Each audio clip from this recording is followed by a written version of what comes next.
இந்தியாவுக்கு எதிரான முதல் டெஸ்ட் போட்டியின் முதல் இன்னிங்ஸில் 100 ரன்களை கூட எட்ட முடியாமல் ஆஸ்திரேலிய அணி தட்டுத்தடுமாறி வருகிறது. முதல் நாள் ஆட்ட நேர முடிவில் ஆஸ்திரேலிய அணி 67 ரன்களுக்கு 7 விக்கெட்டுகளை இழந்துள்ளது. இந்தியா மற்றும் ஆஸ்திரேலிய அணிகளுக்கு இடையிலான பார்டர் கவாஸ்கர் டிராபி டெஸ்ட் தொடர் ஆஸ்திரேலியாவில் தொடங்கி நடைபெற்று வருகிறது.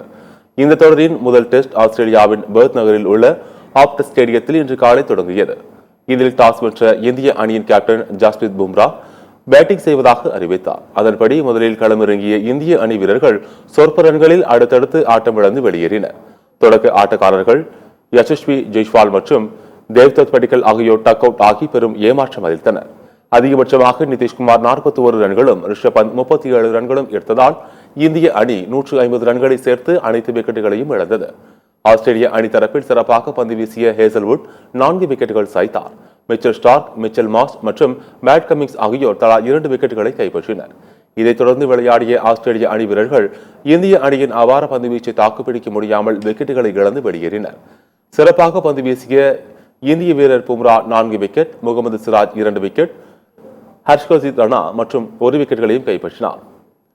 முதலாம் நாள் ஆட்ட நேர முடிவில் ஆஸ்திரேலிய அணி 7 விக்கெட் இழப்பிற்கு 67 ரன்கள் எடுத்தது.